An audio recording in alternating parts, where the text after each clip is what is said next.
We're going to take a first run and give you our impressions and a bunch of comparisons for the Puma running Magnify Nitro. It's a max cushion 38mm heel, 29mm forefoot trainer from Puma. It features Puma's Nitro foam and a big slab with below that what they call Pro Foam Light as sort of a stabilizing layer, and then below that the excellent Puma grip outsole.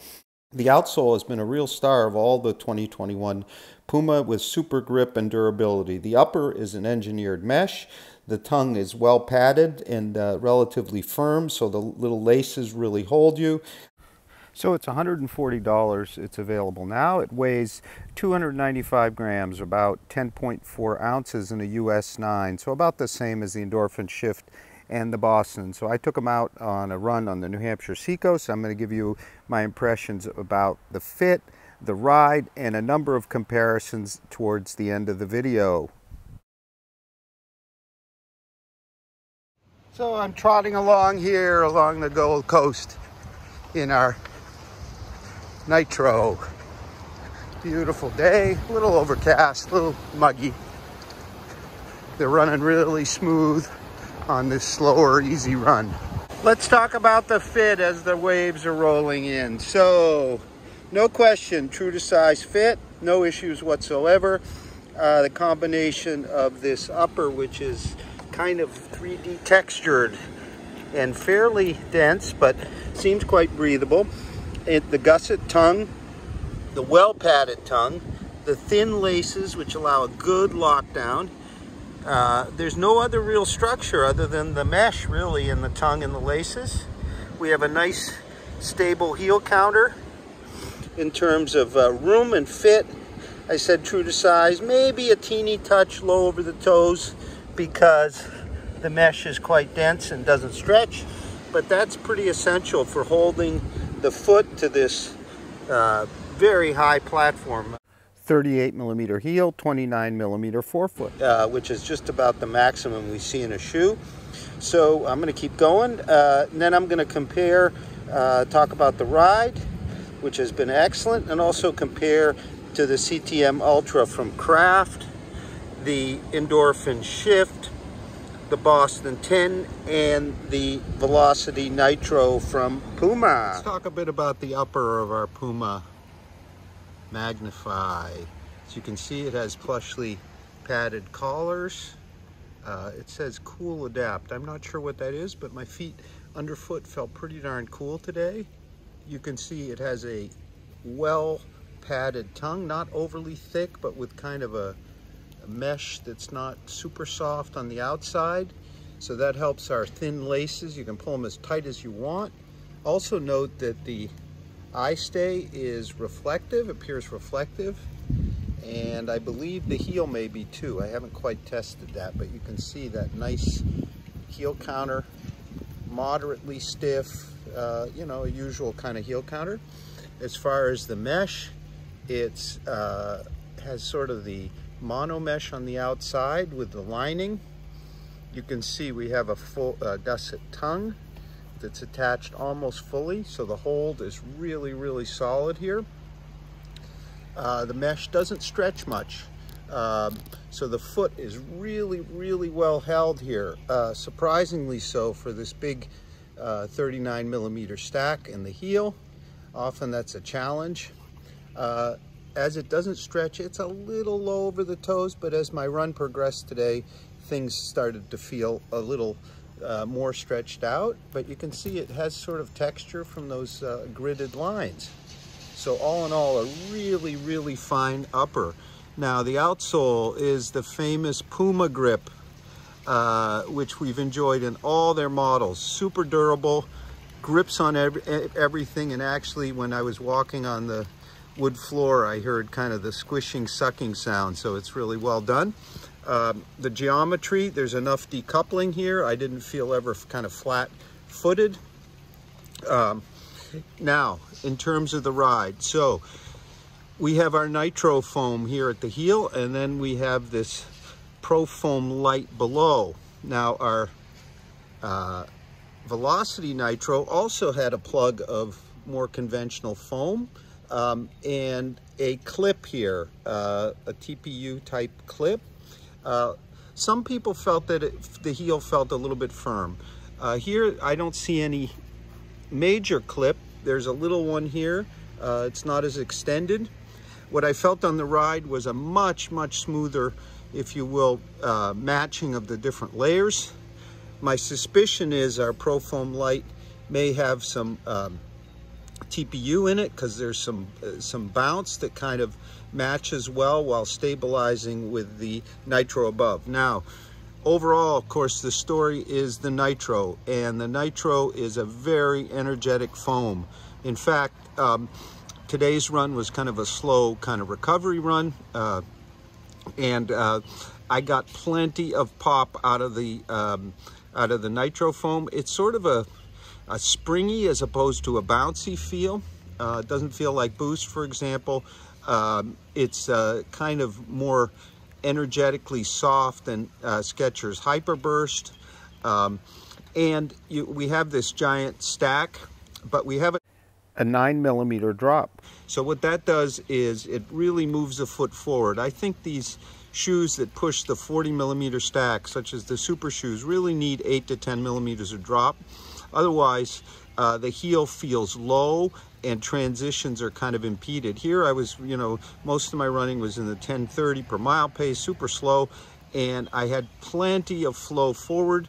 And then what you feel in the front is not so much a distinct abrupt rocker, like for example the Endorphin Shift, but you feel sort of a gentle sinking in and rolling off. And part of the reason for that is, unlike just about any of the other kind of max cushion shoes, we have a flexible shoe as well. So our Nitro Supercritical Foam in the mix here gives it the spring and the softness without feeling mushy. And that's helped along by the Pro Foam Light layer and that full coverage outsole.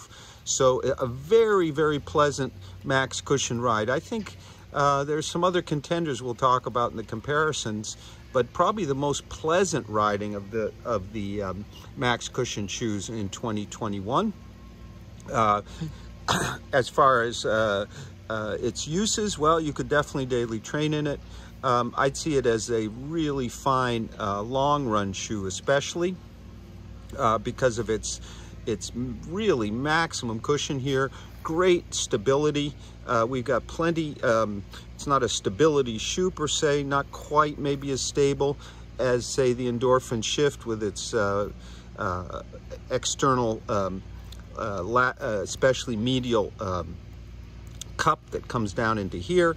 But it's really a very solid shoe. You can see it has a relatively narrow waist, but with the rubber, that provides enough stability. The narrow waist and the decoupling allows the foot to flow forward nicely. I find some of the 4mm drop or 6mm even drop more max cushion shoes, such as the More V3. It's a little harder to run slower in them because you're trying to move all that mass forward past the heel. As far as the balance of weight, excellent. Doesn't feel back weighted per se, which can be the case with these 40mm or 39mm very high stack shoes, so very well balanced in weight. Just a very pleasant, excellent ride. If you like a lot of cushion and some energy from our Nitro foam in that cushion, and a ride that's super pleasant, this is a great new option. Now let's do a few more comparisons in detail. First, of course, we got to look at the Velocity Nitro from Puma. So it has a lower stack height. So we have about 5.5 millimeters less in the forefoot and the heel. It's a 10mm drop, whereas here we have a 9mm drop. So it's less shoe, if you will. Of course, it weighs quite a bit less, 9.13 ounces, 258 grams. Versus our about 10.4 ounces, 295 grams in our Magnify. As you can see, we also have the Puma grip with a bit more carved out through the midfoot. Also great grip here. As I said earlier, what's really noticeable is some people thought the heel felt a bit firm. This foam here appears somewhat firmer, has a little bit less kind of rubbery elastic properties. It's pretty close actually when I press. However, here the interface, if you will, between the springier, softer Nitro and the Pro Foam Light below is much smoother. You won't feel a firm heel. That's for sure. So your Velocity Nitro is more sort of a bit more classic daily trainer in the lineup. So you might think of this as your long run recovery shoe in Puma, this as your daily trainer. Then we have the Deviate Nitro with the carbon infused plate, kind of the up-tempo shoe. In terms of the upper, this upper is a bit more pliable, a bit softer than our Magnify. I think the Magnify upper holds a bit better, although it's a touch less breathable.